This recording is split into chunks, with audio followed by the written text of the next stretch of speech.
Bismillahirrahmanirrahim. Assalamualaikum warahmatullahi wabarakatuh. Alhamdulillah, pada pagi hari ini kita dalam keadaan sehat walafiat. Mudah-mudahan kita senantiasa beribadah kepada Allah Subhanahu wa taala. Amin amin ya rabbal alamin. Sahabat-sahabat yang dimuliakan oleh Allah Subhanahu wa taala. Sekarang saya bersama mantan pendeta Bapak dan J. Mumek. Alhamdulillah beliau sudah mu'alaf. Alhamdulillah sekali beliau sudah melaksanakan ibadah umrah. Ini kita akan bincang-bincang bersama Bapak dan J. Ya. Yang pertama di sini sahabat-sahabat semuanya, saya akan menanyakan bagaimana perjalanan beliau bisa masuk Islam. Assalamualaikum Pak. Waalaikumsalam. Alhamdulillah segala sesuatu Allah atur dengan baik. Alhamdulillah, Masya Allah. Masya Allah. Boleh enggak Pak sedikit menceritakan perjalanan Bapak selama secara ringkas sampai masuk Islam Pak? Kenapa Bapak bisa memilih masuk Islam? Ya, segala sesuatu Allah yang atur. Ya, saya tidak berharap untuk menjadi Islam, tetapi Allah lah yang membawa saya untuk menjadi Muslim. Ya, agama itu adalah baik, tetapi Allah yang menentukan di mana posisi kita. Iya, awal pertama saya sebagai Kristen, sebagai pendeta, tetapi karena saya diatur oleh Allah, bermula dari penyelidikan saya komparatif antara Alkitab dengan Al-Quran. Ya, lalu saya putuskan bahwa Al-Quran itu adalah baik dan saya harus masuk Islam. Bukan berarti saya menegaskan bahwa Alkitab itu salah. Tidak, sama sekali tidak. Dan merupakan keputusan yang jitu, yang saya percaya bahwa Muslim itu adalah orang-orang baik. Dan agama itu adalah suatu ilmu. Jadi ketika saya berada di Islam, pasti saya akan memiliki ilmu pengetahuan tentang Islam. Nah, saya pikir saya tidak perlu perpanjang lebarkan tentang keadaan situasi, karena dari bermacam-macam YouTube telah beredar histori singkat saya kenapa saya menjadi Muslim. Ya. Oke, terima kasih Bapak. Ini sangat menarik sekali, sahabat-sahabat semuanya. Kita bahas sudah berapa bulan Bapak mu'alaf Bapak? 5 bulan. Masya Allah. Inilah yang sangat menarik sekali sahabat-sahabat semuanya. 5 bulan sudah bisa umrah, sudah bisa ke tanah suci. Ini bagaimana ceritanya Bapak bisa Bapak berada di tempat bisa ini? Berada di tempat ini? Ya, bermula dari keinginan untuk menjadi seorang Muslim yang baik, harus mengunjungi tanah suci. Dan pada saat ini saya berbincang-bincang pas berada di kota Mekah. Kenapa saya berada di sini? Seperti saya sebutkan terdahulu bahwa setiap rancangan manusia Allah yang atur. Jadi saya berada di sini, Allah lah yang atur. Jadi kami berkelompok ya dari Indonesia di Madinah ya. Kami sudah 5 hari di sana, dan di kota Mekah ini kami sudah 3 hari ya. Mungkin besok kami akan pulang. Ya, tapi sekali lagi kedatangan saya di tempat ini bukan berarti saya punya uang. Tidak, tetapi oleh karena keinginan niat hati saya yang baik dan Allah kabulkan dan Allah arahkan demikian. Oh, begitu ya Bapak. Ya. Itu Allah permudah jalan Bapak Ya. kita nasuci ini ya Bapak. Ya. Bukan karena uang tapi Allah yang mempermudah ya Ya, Bapak. Allah Masya yang Allah. permudahkan. Iya. Ini juga pertanyaan bagi saya Bapak. Selama Bapak di kota Makkah, di tempat ke tempat mana-mana saja yang Bapak kunjungi selama di kota Makkah Bapak? Ya.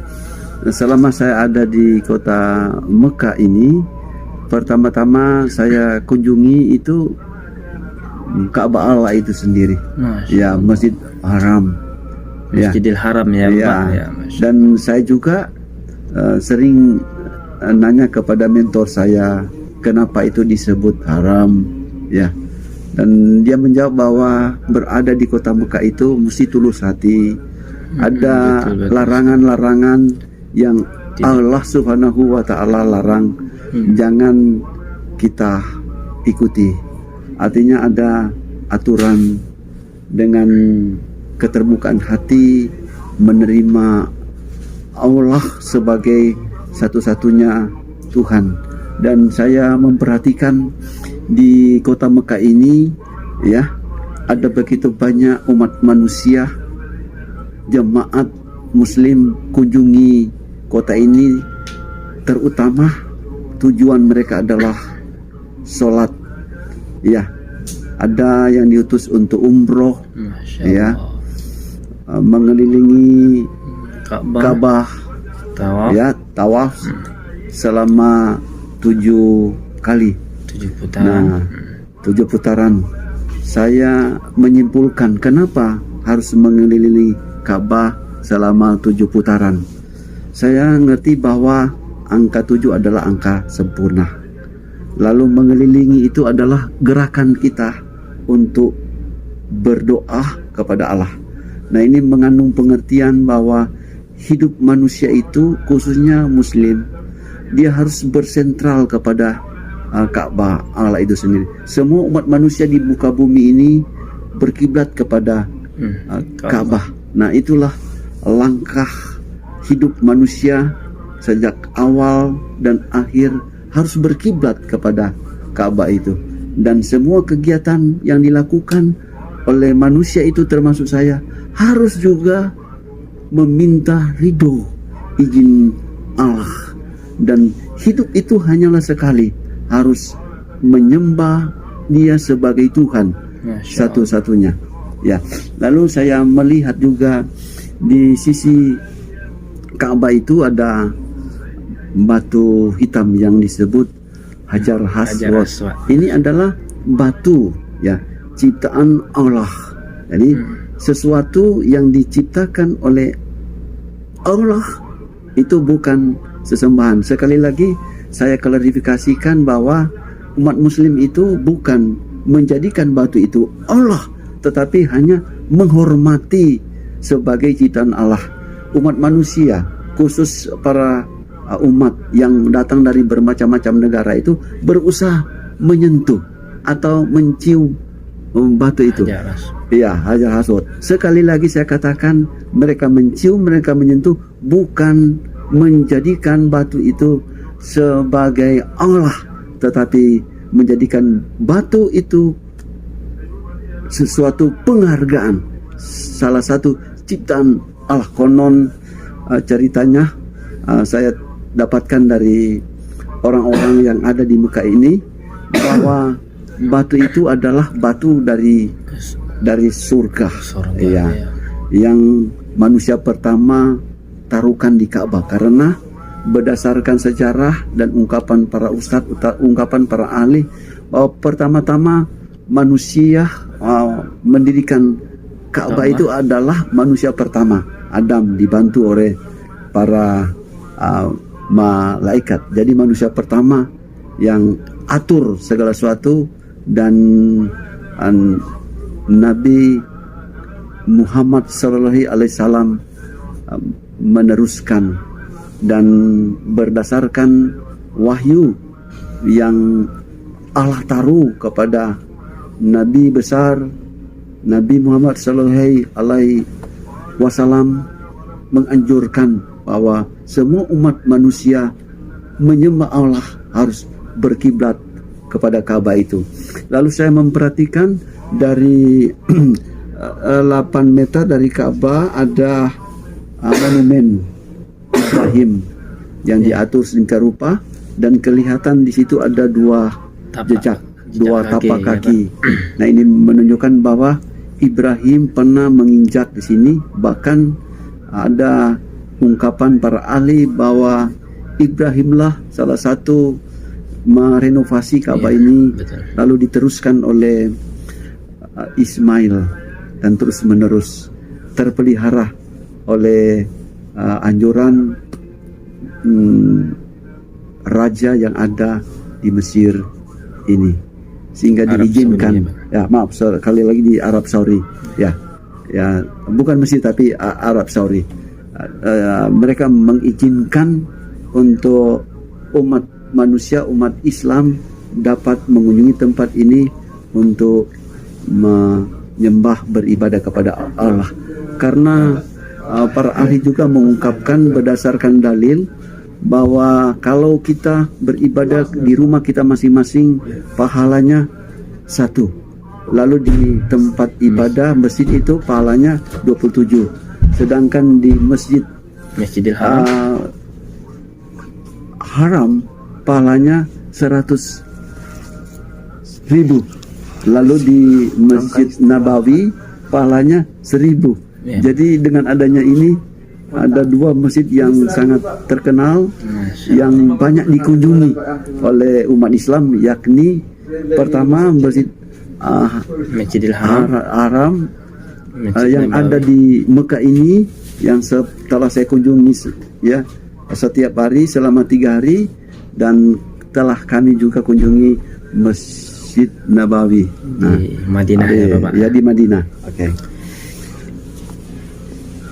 Ini menarik sekali teman-teman semuanya. Ini yang mengganjal di dalam pikiran saya Bapak.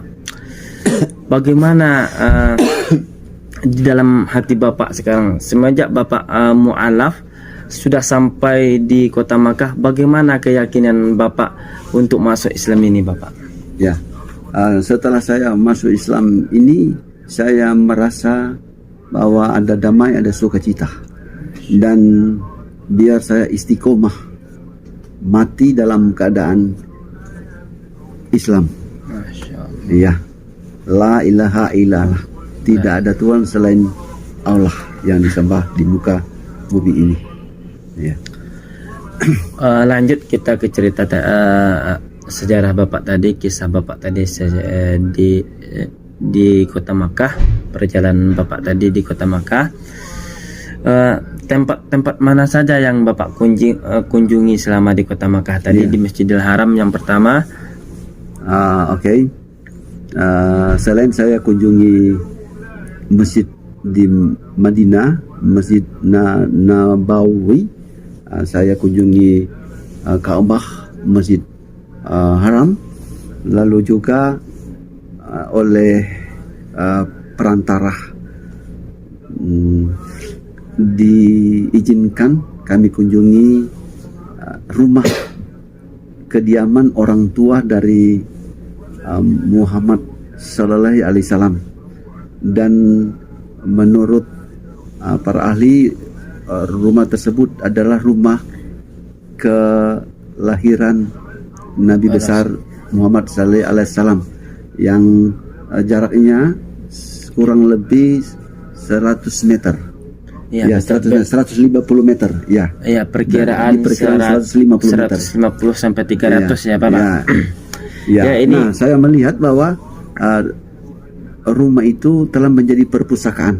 Jadi pemerintahan Saudi Arabia telah merenovasi, menjadikan tempat buku-buku atau perpustakaan. Dan kemarin saya kunjungi, luar biasa, banyak turis dari luar negeri mengunjungi tempat-tempat itu, dan di rumah tempat kelahiran Muhammad juga itu, ya, ada mata air.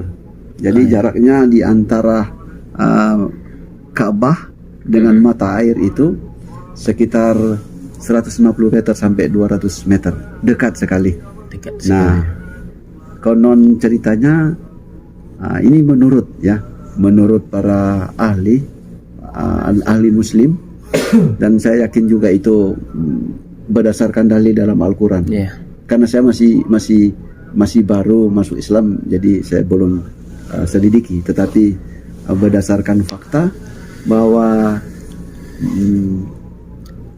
sebelum itu dijadikan sumur, itu ceritanya pada saat Hagar ya diusir oleh istri pertama Ibrahim, Sarah, ya. Lalu anak kecil Ismail itu nangis, ya. Rupanya kehausan. Ya. Lalu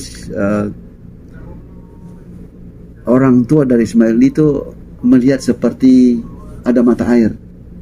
Dia lari, ternyata seperti fata morgana. Ya, semakin dikejar hilang.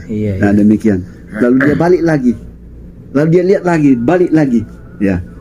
Dan pada saat ini anak ini nangis, dia sentak-sentakkan kakinya, lalu tiba-tiba keluarlah air. Ya. Jadi basah keseluruhan itu. Dan dengan adanya itu, dia ambil air dan diberikan kepada anak itu. Dan ternyata itu adalah sumber atau mata air, dan dari tahun ke tahun itu dipugar menjadi perigi serta menjadi konsumsi bagi semua bangsa-bangsa yang ingin datang di Mekah ini. Seperti saya telah mengkonsumsi air itu yang disebut air berasal dari sumur Samsam. Samsam artinya mengumpulkan, jadi dikumpulkan. Nah, gitu. Seperti itu yang saya alami di tempat ini juga. Dan saya juga ingin mendengar penjelasan yang fakta tentang tempat kelahiran Nabi kita, Nabi besar Muhammad Sallallahu Alaihi Wasallam. Betul sekali sahabat-sahabat semuanya yang disampaikan oleh Bapak Dance Muhammad Dance Abdullah Dance atau Abdullah Dance Muhammad. Ya, sekarang nama beliau sahabat-sahabat semuanya Bapak Abdullah. Nama Islam beliau Bapak Abdullah, ya Bapak. Masya Allah. Ini mungkin sudah mengetahui sekali kita sahabat-sahabat semuanya, Rasulullah Sallallahu Alaihi Wasallam tidak ada yang tidak kenal oleh pujaan hati kita ini sahabat-sahabat semuanya. Nabi Muhammad Sallallahu Alaihi Wasallam, beliau dilahirkan di kota Makkah. Ini sama-sama kita ketahui sahabat-sahabat semuanya. Bagi sahabat-sahabat semuanya yang ingin melihat rumah Rasulullah Sallallahu Alaihi Wasallam di zaman Rasulullah hidup, bisa juga teman-teman lihat di video saya yang sebelum-belumnya. Ini betul sekali. Sekarang di tempat rumah Rasulullah dahulu tinggal, sekarang sudah direnovasi oleh pemerintahan Arab Saudi. Sekarang sudah dibuat perpustakaan. Betul sekali yang Bapak bilang tadi, sudah disampaikan. Kata pemerintahan Arab Saudi, saya juga bertanya di situ sahabat-sahabat semuanya, emang di sanalah tempat Rasulullah Sallallahu Alaihi Wasallam dilahirkan. Sekitar jarak dari Masjidil Haram 100 sampai 300 meter dari Masjidil Haram ke tempat rumah Rasulullah. Perkiraan begitulah Bapak, 100 sampai 300 meter. Itu di sanalah dahulu Rasulullah bermain-main dari rumah beliau ke Masjidil Haram, itu pulang pergi sahabat-sahabat semuanya. dan sampai beliau berdakwah sampai hijrah ke Madinah. Mungkin itu sedikit gambarannya, Bapak. Ya, perlu diketahui ini adalah versi Muslim ya, versi Muslim, versi apa yang dituliskan dalam Al-Quran itu. Ya, Nabi besar Muhammad SAW dia dilahirkan di kota Mekah ini serta dibesarkan oleh orang tuanya, dan setelah dia menerima visi Allah Subhanahu wa Ta'ala, Wahyu ya, Pak. atau wahyu, dia juga sempat berpindah di Madinah, dan di Madinah dia dirikan masjid yang terbesar di Indonesia yang disebut Masjid Nabawi. Masjid Ya. Nabawi. Dan di samping Masjid Nabawi itu ada makamnya, ya, makam. Dan bermula makam itu sebelum beliau wafat, beliau pernah berkhotbah di situ, ya, dengan khotbahnya, siarnya, sehingga Islam itu terbentuk dan secara generasi menyebar ke seluruh dunia. Dan salah satu agama yang paling berkembang adalah agama Islam itu sendiri. Satu bukti sesuatu yang berkembang itu pasti berasal dari Allah.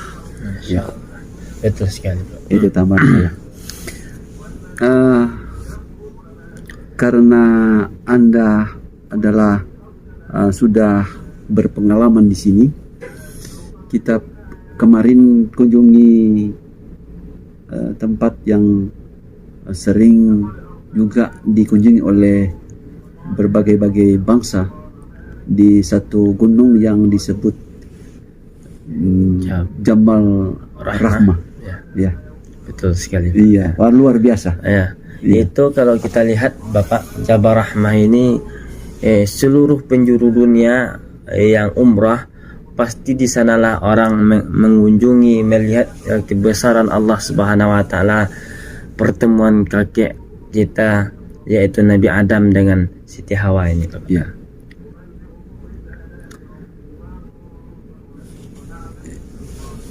Ya. Memang berdasarkan fakta bahwa setelah Adam dan Hawa melakukan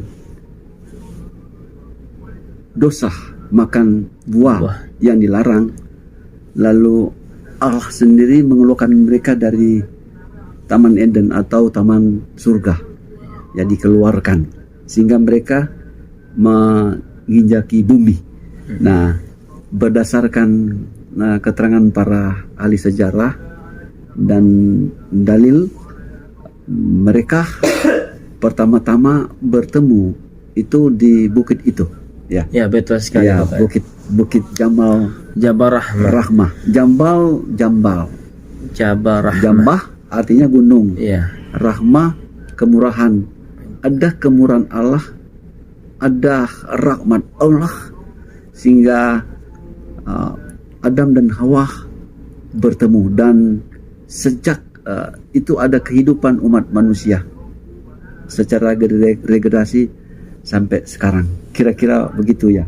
Begitu, betul sekali, Iya. Bapak.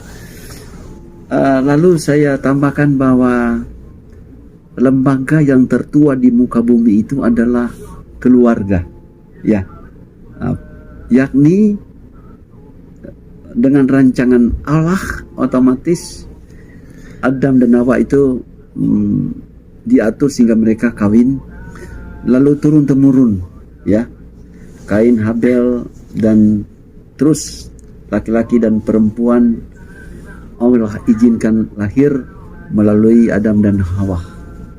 Nah, rezeki itu, berkah Allah itu sebetulnya memulai daripada keluarga. Iya, Ya, betul. apakah kita dengan keluarga, dengan suami istri kita mengeksposkan kasih, mengeksposkan keramahan, sebetulnya itu memulai dari keluarga. Ya. Segala kebaikan itu memulai daripada keluarga, ya. Lalu dari keluarga kita eksposkan kepada tetangga-tetangga sampai ke pelosok di mana Allah Subhanahu wa taala izinkan kita pergi, ya. Iya. Seperti itu. Dengan misi yang sangat luar biasa, bahwa Allah mengkehendaki kita untuk menguasai dunia ini. Nah, bagaimana caranya kita menguasai dunia ini? Dengan doa. Mungkin kita tidak bisa memijakkan kaki kita di mana saja, misalnya di Amerika, di Mekah ini, tetapi kita bisa menguasai dunia ini dengan doa kita. Ini paling utama. Ya.